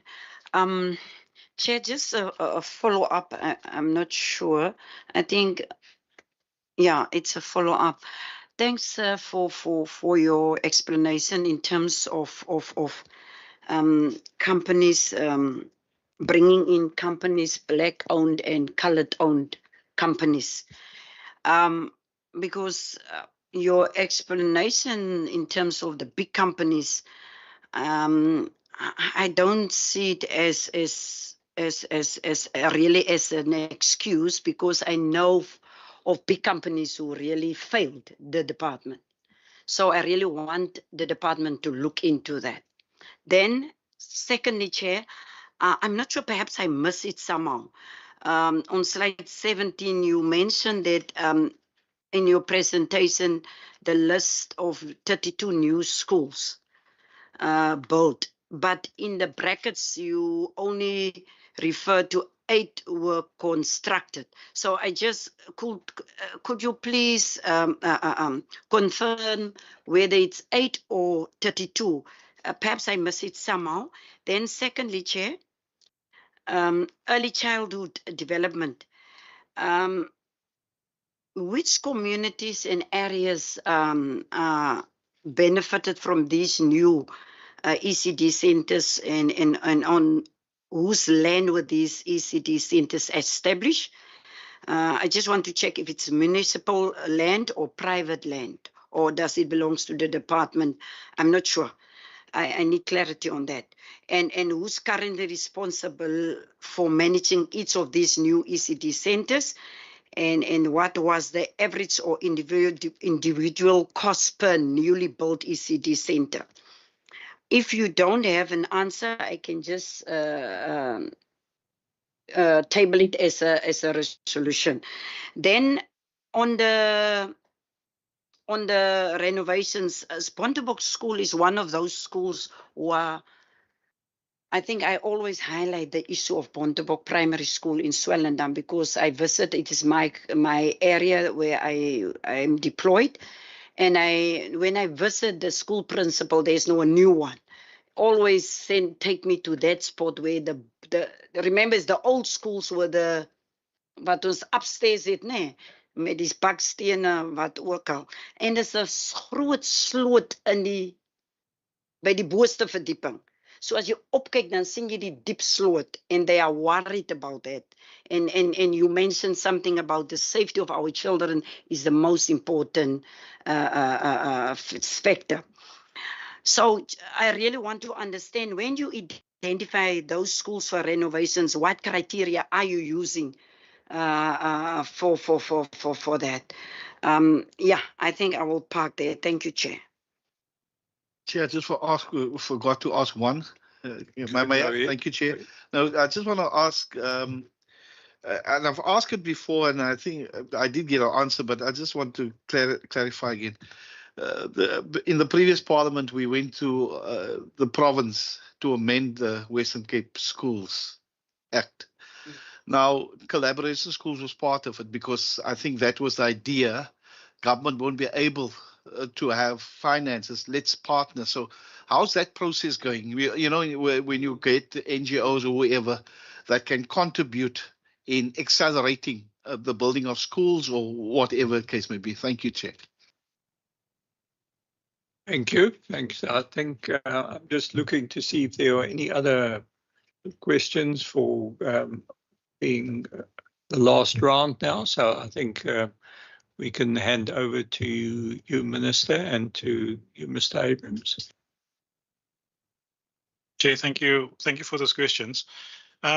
Just to your own, Chair, if I start in sequence, I think the point we'd like to, I don't think I need to, but I need to re-emphasize the collaboration with certain municipalities could be stronger. I mean, I would, it would not be appropriate to paint everything with one brush. I think we've seen proactive support from certain municipalities, identifying land, trying to trade on that land. And as I've made the point earlier, typically the school zoned land, generally, that was done before any more recent housing developments or other uses might have been articulated. So we understand that, we have large pockets of land that would have been identified, and whether it is other spheres of government or the private sector, we are open to working through that. And again, in some contexts, it's better because the information flows better between municipality and provincial administration. We find huge challenges in other areas. For example, in the portfolio of projects in the last 3 years, we've gotten to trading land, we've put land down, we've put projects markers out, only for municipalities to turn around and councils vote on a different decision. And we had to literally abort our project plans in various municipalities, which we can share on a different platform. So we've at least 2 cases now where we've gone down the path of going through the transaction, and then there's a reversion of that decision, and that puts us on the back foot from a planning and a service expectation management point of view. But we endeavour to work as we'd have made the point to yourself and the Honourable Member Walters earlier. The maintenance of schools is a burgeoning challenge for us. We tend to try to get to schools once every 5 years. The challenge is that in the current economic environment is very difficult to do. So the expectation of what the school principal and the governing body has in terms of what happens when the contractors show up, more times than not, will be excessive, will be over and above what the scope of work is. So somebody's coming there going to fix basic services of water and electricity and roofing, etc. in the scope we can define. The principal, and this is not the excuse, we'll follow up on the Karoo projects, for example. We do acknowledge that there are contractor failures, and we deal with that in the consequence management we're putting out there. But we are on every neck of the province, and what we are first determined to figure out is the scope of work we've put out in a maintenance project. Because fixing the door handles and the tiles that trip up children are important as well, but they may not necessarily align in terms of the scope, in terms of what budget allows for. So we're working to find the right maintenance strategy, Chair, to yourself and to the colleagues. And preventative maintenance, we clear on the backlogs because of money and other reasons. There's a lot of work we have to catch up on. And school principals, to be clear, are not in our estimation being unreasonable. They've had to wait, and when the contractor shows up, the expectation is higher than the scope. At that point, we want to intervene and make sure that there is a meeting of the minds in terms of what that scope of work is. We definitely draw the line, if I make the link to the Honourable Member of Windvogel's question, to safety issues. So there are two inputs to our preventative planning. One, we tackle day to day. Schools have to maintain clean the gutters, but there's also the Safe Schools initiative. And so whilst that has an obvious context of the perimeter of the school, we're asking all Safe Schools issues to be reported through that. In the absence of that, schools can request specific maintenance to deal with risks, as the example goes. And so we can follow up on the school of Bontebok unless Gerrit has an input, but I'm very happy to provide the committee with feedback on clearly unsafe or inadequate spaces. We want to deal with that. So with maintenance of schools hopefully covered, the point about replacement schools is quite a tricky one, and I appreciate the question. If it says, yes, it absolutely has a link to the pride and the self-esteem of the learner, for sure. I don't have to reiterate. I'm simply amplifying the point that the honourable member made. The context for replacement schools is twofold. It's typically a primary school, because that was the historical context. We needed way more primary schools were built in the areas, disadvantaged areas. And the other context is the rural and urban context. If you're in St. Helena Bay, there isn't always that context in Verliesdorp or whatever other example I could use. There's a profile of school that when there's the fee charging school, that's the overcrowded other school, and now we need another new third school. And so what does good look like in the modern context? A child doesn't necessarily know until they do know. And what we've done in the West Coast, where we built 5 new really good schools, the stark difference then becomes obvious around those who got now something in Moreesburg or Darling or Saldanha, Vredendal, versus those who didn't. And that's also, I mean, to say our challenge with mobile schools. The social acceptability of mobile schools isn't there, even if it's not efficient technologically. So we do have a conversation that we need to have. We report the Planke and other schools to the Department of Basic Education via the MSc for Education in the Western Cape. We do show our plans, and the timeline is, of course, budget dependent. But our determination is to strengthen the conversation with the principal and the governors around what do we do in the meantime. And it's difficult because then the maintenance job might become a 20, 30 million rand job, and it gets close to replacing the school. And so we have to navigate that. But again, on merit, each one of the 30 schools I've said in my presentation are in planning. There is a conversation that needs to happen around what's the most appropriate thing to do. If we're not going to touch the school in the next 5 years, what maintenance do we give? So that brings pride. There is an initiative that we called the Face of Government, which was about upgrading and improving the structures, but also the look and feel of the school. It's something that we're continuing. It's under the maintenance program. We'll continue to build confidence around that. I will ask, sorry, just one or two before on the companies itself, allow me to be very clear, Chair, and to the honourable members. We are not, all companies collapse or has the potential to collapse or to be strong. Our contracting mechanism has been on the appreciation of, so why did we go with management contractors, and why is the education department talking about building schools? The historical deficit is so large, and the urgency to act, prompted in part or for the most part by the judiciary, was, asking us to make education immediately accessible. We've had to move into places that we were less ready to. In other words, understanding the market and the contractor market potential. So we didn't run elaborate construction procurement deals in terms of picking either on race or gender or any other facet of inclusivity. All companies fail. And so the big companies we've gone in is the companies that we wanted to build new schools with. The need to partner extends beyond new schools. Again, I'm not saying in that context that there are previous disadvantaged, members of society that can't run big companies, they can do big schools. It goes the other way as well. So we're saying all work will be right-sized, all work will be put to the right contractor in the right context. And I have at the moment complaints ranging from local service providers in Worcester saying, why is somebody else we're taking the work? So we have to get that right. It's all nuanced. And so it's not even to do with the individual or the company, it's where the company is registered or prevalent. Those are all local nuances. We are determined to learn and get that right, to the honourable member through the chair. And I think the oversight is important. We'll be more transparent around who gets what work in our endeavours to put out these projects out there.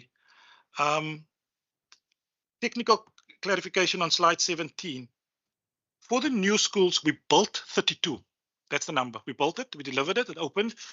The 8 that is denoted with an asterisk are 8 mobile schools. So these are the prefabricated variety. And you could say that through the chair that those aren't brick and mortar and we're going to have to touch up and build and add. But those 8 we discontinued unless it was absolutely necessary, the mobile schools, and the 9, 7 and 6 out of that 32 are brick and mortar, or some brick and mortar with some steel. And we take the point about robust infrastructure in that regard. Can I just check with my colleagues to Gerrit around the ECD discussion? Otherwise, we'll take, through you, Chair, the members' openness to a resolution that we'll provide this data in written form on the ECD schools that we upgraded, and whether that land, as I heard the question, was municipal land or private sector, or indeed our land. Do you want to comment on that?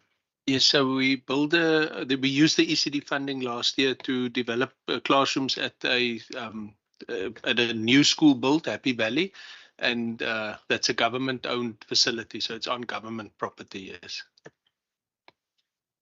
But we'll endeavour to provide the details where the budget has been allocated, and then similarly on our plans going forward through the chair, we'll provide on that. My last question that I've noted, Chair, before I hand over to yourself, to the Minister, that question is a very difficult question around the 11% sweet spot. I mean, the 8% and now 11% that we've measured includes a Schedule 5 and 4 grants. It includes the education infrastructure grant as well. On provincial equitable share as a proportion of the non-personnel budget, I mean, we still got that somewhere between 6 and 8%. And so we acknowledge that, that money has come through. The need is quite varied, though. I mean, I spoke about the backlog. In order for us to have a baseline, the 3 billion rand attempts to discuss what we think is an adequate budget that covers the growing demand. It doesn't necessarily cover, which is why we're going to the 15 billion, the backlog. And so the sweet spot, with all the nuances and understanding of the fiscal emergency, we don't expect to get more than the 3 billion. Neither do we think we yet have the capacity to use more than the 3 billion. So beyond the academic exercise, I think we've acknowledged the funding. If the private sector, to the point around the collaboration schools, which is well end, it is very much a part of the plan out of the 29 schools to accelerate the build using private funding, but also the innovation. And so we have at least 4 or 5 mapped out in the 29 to pursue where there's money on the table from NGO or private sector, but importantly, where there's support to move the project forward faster. And we think we've had a really good response from whether it is private sector, philanthropy, NGOs. We've had good responses. And added to what the Minister was saying earlier about the land. The land is the big blocker around expanding the system. So if we get the land right, we're working with municipalities, I think private sector and the spheres of government will have a better chance in scaling up on some of these projects. I'm sorry, Minister and Chair. And then the upgrades and sanitation facilities, I can't talk about how important that is, especially now with grade R's as well. To have a grade R queue up there with a grade 7, all sorts of other social issues. And so enough toilets built purposefully for the right user. And again, I extend that to the inclusivity of different schools with different policies might ask for the types of arrangements, and facilities we build, but basic services of water, running water, and upgrading our sanitation is very important. So we've taken definitive positions. We don't have pit latrines and that type of thing, but neither do we have, unless it's absolutely exceptional and can be justified, the chemical toilets. We build sanitation facilities with purpose, and therefore we are so determined to spend money on water package plants so that if the water is not going to flow from the municipality or elsewhere or some other service provider, then we'll make provision for that. So I appreciate the question, Chair, around we do count the number of flowing taps of water and the toilets that flush. It is probably it's the build. It's not a school if it didn't have that functionality, and so we don't tend to put that on the top line, but the commitment to the Minister has been that we will have a water and sanitation project that underpins our maintenance work going forward. Thank you. Thanks. Just I mean, for me to wrap up, certainly when it comes to replacement schools, I would certainly like to be in a position to replace more schools faster, but that is going to be contingent on us raising additional and probably alternative finance. Just on the two cases which you've dealt with, Chair, external providers with an interest in partnering on schools. I would suggest that if we could ensure that those two providers are referred directly to Sali Abrahams so that he can liaise with them and take their various matters forward.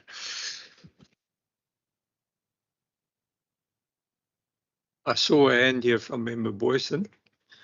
Sorry, Chairperson, I know you did indicate to wrap up. It's just a question for me to understand going forward. Now that ECD is with the department, where we come from, ECDs and creches have been standing somewhere in a corner in the townships. Would the plans be going forward where there's space for the ECDs to come onto the premises of the primary schools? Or because some schools, they do have grade R on the same footprint. What would be the ideal situation going forward, and what would be the plans going forward regarding that? Thank you. Fine, thank you. Thanks for that. I think that statement. Thank you, Chair. Thank you to Honourable Member Boyson. I was 99% with you, so until you said the ideal position, which is quite a different question.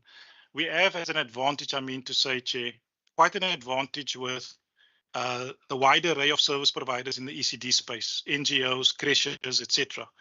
The challenge for us at the moment is ensuring that they do meet minimum compliance standards for health and safety, etc. And so helping them to register and be productive in that respect, get support from the department in various ways. We don't have a strategy to pull all ECDs onto school premises, but we know that we have to create an environment that's conducive for learning. So when we hear ECD in education, we talk about early learning for the 4 and 5-year-olds, and we know what it takes to create norms and standards, play spaces, sleeping spaces, etc., and eating spaces for those children. So we know that we are particularly challenged with that. We are settling and are developing and settling our ECD strategy, and that's work in progress. But in the meantime, we are funded through the ECD grant, and there's an allocation of money, 16 million rand in this year. The language we prefer to use is upgrades existing facilities, because we're not exactly, unless there are opportunities, going out and buying creches or schoolifying, if I can use that rather odd phrase, ECDs. The network of NGOs and partners who want to do incredible work in that space, I think that's an advantage for education in the Western Cape. But we have to do the right thing and make sure those are safe and compliant environments. And we spend monies on an array of things to get it safe and compliant. And I think that's our immediate short-term priority over the next year, I dare say 3 years, to the Honourable Member, to upgrade rather than build new. We will continue to look for opportunities as the budget allows for that, to buy new, build new, etc. But right now it's an upgrade maintenance activity around ECD at this stage. Thank you. Right, I think that has been a most useful session and a very good briefing that has been provided to us. And I think we may all need to now take some refreshments, and I think this will be a good time to wrap up with the department as such, and then the committee will come back afterwards as well. So I want to thank you, Minister, thank you, Mr. Abrams and the team for the briefing that you have provided to us. I think that is most useful. We will obviously just have a look and see on resolutions and so forth. But thank you for being with us. I don't know if there are any concluding remarks that you may have. Thank you, Chair, and thank you for the opportunity to share on what we think is a very important program in the department, and we look forward to updating you as we make progress. Thank you.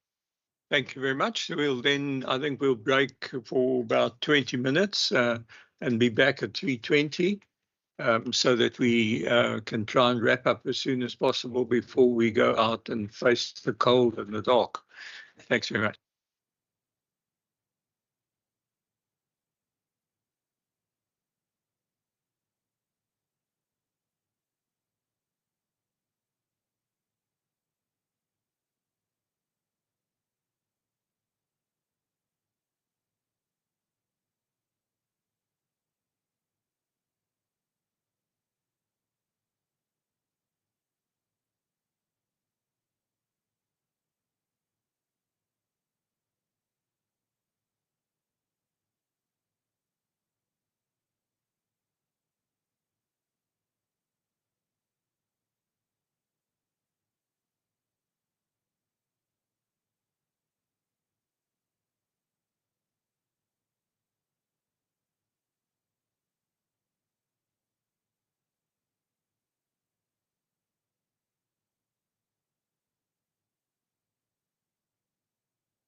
So they're still struggling with that. If I, so if we have the list of 113, and we see maybe that, you know, the schools that we know of, and then we ask them the question, why is these schools not included? I think let's go that way, eh? Right? Yeah, yeah.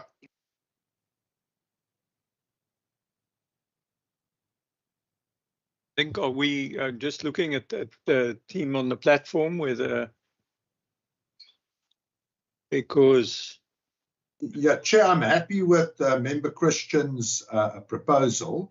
I wanted to just add the school in Beaufort West that we visited as well. There were also some uncompleted contracts there. But I'm happy if the approach is what Member Christians is proposing. yes, I think that we can include in the question relating to contracts where the contract is moved off site and haven't completed contracts, and the extent of that, and what how the department then manages those issues to ensure value for money for the department.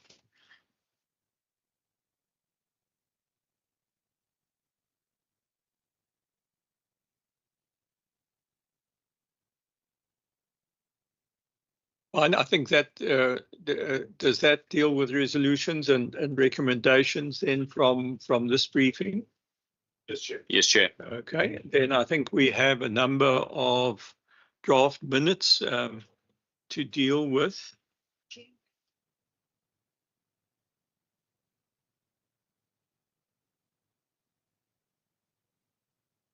Sorry, Chair, I'm going to flag first the annual activities report of the Standing Committee for the period 2024 to 2025. Thank you. That's the one item that, as indicated, goes back to 24.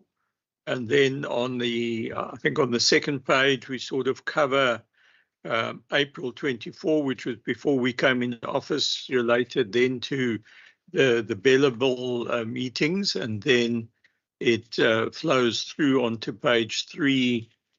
And there's August, September, November adjustments, appropriation bill, beginning of 25, Feb 25, March 25. So I don't know if there are any comments or additions that. Chair, just by my name again. The first one is FC, the second one is CF.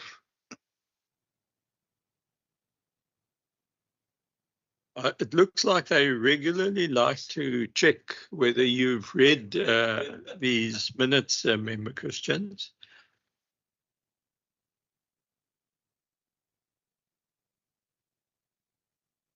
Okay, so I think if we are, if that is fine, if we can then get proposers and seconders. I so propose, Chairperson. Second. Members Boyson and Christians. We then have I think the next one is the 18th of March. 18th. So that was the maths and reading strategy briefing that we had. Again, Chairperson, I so propose. Member Boyson proposes, and I think that was Member Christian's seconding that. Thank you very much for that. And then we have March the 31st, that being flighted, and that being the appropriation bill. So that was B2 2025. So that was our first appropriation that we dealt with. And we have a couple of recommendations there under 5 and resolutions then.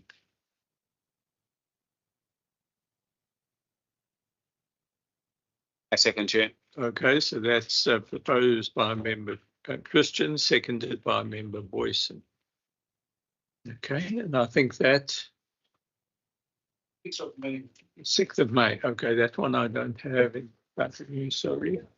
Okay, so we have the 6th of May is the School Evaluation Authority. Yes, I remember reading that.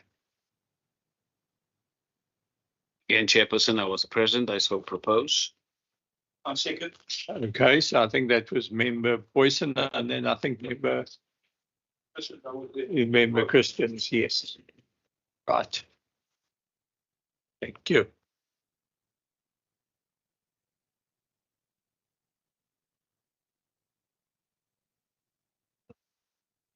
Syed. Yeah. It is out of the country. I'm standing because I missed it early this morning. So noted there? Yes. Okay, we'll notice that. Thank you. Be out of the country for this period, and I think Roscoe also alluded to it that he won't be here. Yeah. So it is noted. Thank you. Right. Okay. I think that brings our meeting to a conclusion. So thank you very much for being with us today, and we'll see you again next week. Thank you. Thank you. Thank you, Chair. Thank you, members. Ciao. Bye-bye.